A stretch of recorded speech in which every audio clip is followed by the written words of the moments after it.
Hey guys, and welcome back to the With a Bang podcast, where you guys can pop by every Monday and spend a couple minutes with me, your girl, Elsie Abang.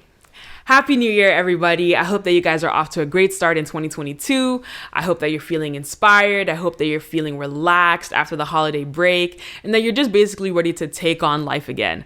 I know that I am, although I'm not necessarily sure if I'm ready for school per se, but I am feeling really hopeful and I am feeling like I'm ready to take on life once more.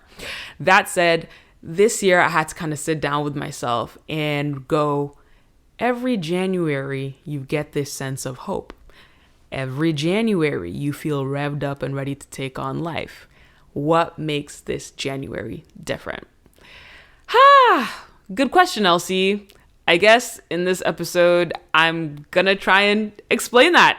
And hopefully we see the fruits of it manifest as the year goes on.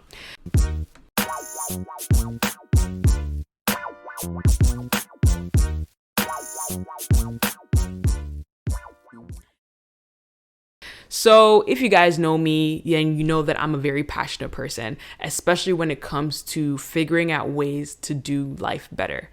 I am super into books, sermons, podcasts, shows that just basically give me philosophies and new methods on better ways to do life. Books like Atomic Habits have been really great. Obviously, the Bible is really where it's at with all the scriptures that basically are an all you need guide to life. And all these other things that basically just show you like, how do you do better? Or even like in the last week's episode where I discussed the 4 loves and I talked about friendship.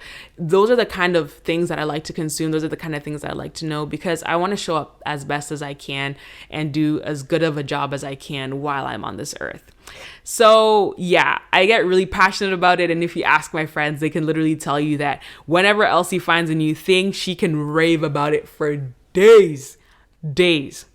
But the problem is that even though I do that, over time, give me a couple days or a couple weeks, whatever new thing that I've discovered, whatever new thing that I've thrown myself fully into and rearranged my life to achieve, over time, it just doesn't last. And I think that's what a lot of us experience in January when we try to meet all these New Year's resolutions and find ourselves back to square one by Feb. And honestly, it can just feel like I'm trapped in a cycle sometimes. Like, I'm just going in cycles. Thank you, Jonathan McReynolds.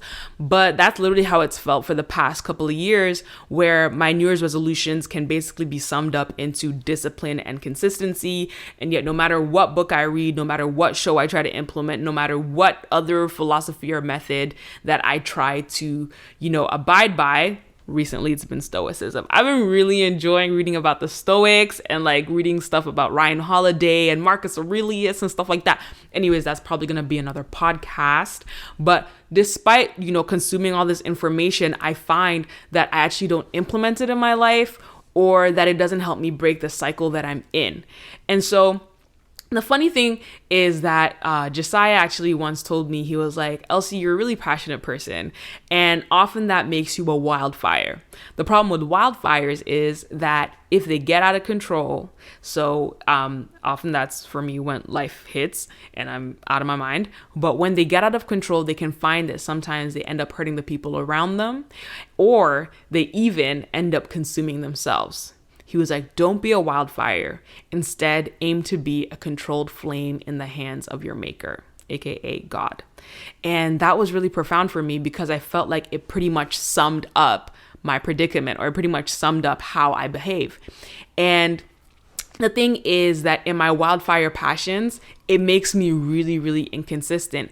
And I've seen it bleed into many areas in my life, inconsistent with how I spend money, inconsistent with how I manage my time, inconsistent with, even just like checking in on others, inconsistent with my content, so many things. And like anybody will tell you, you can't make anything that you do dependent on your emotions. Otherwise, a lot of the time, it's just not going to get done. And so hearing that from him made me go, it's not like I don't want to be disciplined, right? But I've tried and it's not really gotten me anywhere. But the key in what he said was try to be a controlled flame, not in your own hands, but in the hand of your maker. And that kind of transformed things for me. And I was like, oh my gosh, like, yeah, I can't do it by myself. I actually can't. And that's just like the peace that I've come to. But I can do all things through Christ who strengthens me. And that's where the magic is. Like that's the key. That's the thing for me right now. And I realized that some of the happiest times that I had last year, despite the up and downs, were the times when I had some sort of routine. And not just because of routine for routine's sake, but specifically because routine allowed me to schedule in intentional time with God. The times when I had the most structure and routine were also the best times for me spiritually. I don't know about you guys, but the Bible literally says, like, seek ye first the kingdom of God and all else will be added on to you. But whenever life hits for me personally, the first thing to go is my relationship with God. Like, the first thing that goes on the back burner is reading my Bible and praying. And I'm sure heaven's looking down on me like, okay, sis, so then what did you expect? We gave you the playbook. And you didn't want to play by the rules. So don't get confused when you're crying in your pillow because your essay was overdue 3 days ago and you don't know what you're doing with your life and you haven't posted on the podcast for 2 weeks. Exactly. And like Mike Todd said at the beginning of 2021, this is going to be your best year yet if it's your best year spiritually. And 2021, funnily enough, was my best year spiritually. Now, there were seasons in there, but it was my best year spiritually. And it really showed in those moments when I clung on to God.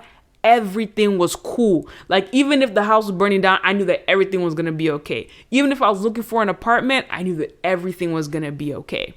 And God took me through the ringer, guys. Like, if you listen to this podcast, you know that I moved twice and I had, 2 apartment testimonies, and it was hard and it was months of searching and there was a lot of rejections, but God saw me through. You guys don't know this because I never put it out there, but I was struggling with a lot of things, especially health-wise, in terms of my body image and my relationship with my body and my relationship with food. I really struggled with that a lot last year. And it's part of why I wasn't on social media, because I didn't feel comfortable being on social media. There was just a lot going on, and that's probably going to be a whole other episode. But God saw me through all of those moments. God gave me hope. God just handled the whole thing. Like, when I surrendered and just let him do his thing, everything went well. And so at the beginning of this year, God did something. It was January 1st that I've never experienced before. And I was sitting on the subway on my way home, and God basically said, like, I'm going to give you a theme for the year. And this is the theme that you should follow. So this ain't a theme for like the church or for anybody else. Like, if you want to implement it, that's up to you. But this is what I got for myself. And I can only say that it resonates for myself. But he said, the theme for this year for you is laying the foundation. And I realized just how fitting it was after I gave it some thought. A lot of the issues that I have is because I don't have a strong foundation in a lot of these areas. Financially, I haven't taken the time to build a strong foundation. Content-wise, I haven't built the time to build a strong foundation, making a content calendar, figuring out my system, figuring out how I'm going to schedule things properly. Planning is a huge part of building a strong foundation. And I definitely haven't built a strong foundation in my relationship with God, particularly. So many things I have weak foundations in, because honestly, the foundation is the boring part. Like, there's nothing fancy about a foundation. I love, like, even when it came to this podcast, the first thing that I did was create the visuals, because I really love like the aesthetic of it and stuff like that. But I'd never even sat down to think, what kind of content do I actually want to create and put out there? How do I want to add value to the world? Those really important questions that are literally the building blocks of everything that you do. I often skip that stuff and just start in a frenzy and a passion. And that's why a lot of these things don't last. That's why when life hits, I look at this skyscraper that I built on a weak foundation, and I get disappointed when it all comes tumbling down.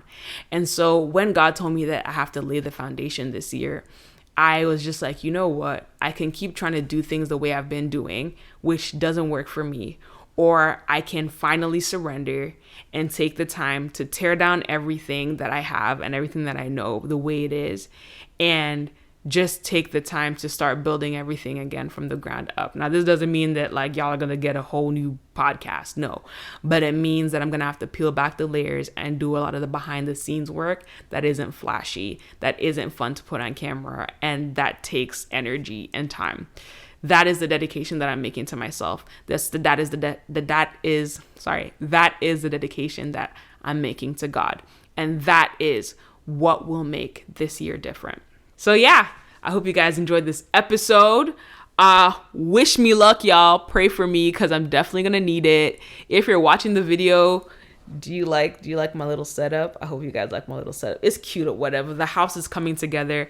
I might do a home tour sometime soon. We're still building things. We're still putting things together, so it's not necessarily like finished, but might do a home tour. Definitely got to give y'all that apartment testimony part 2. There's a lot to share. There's a lot of testimonies to give because God has been so good. But for now, I'm going to leave you guys. Have an amazing week. I love you so, so much. And I hope that you guys enjoyed this episode. All the best. And I'll see you guys next week.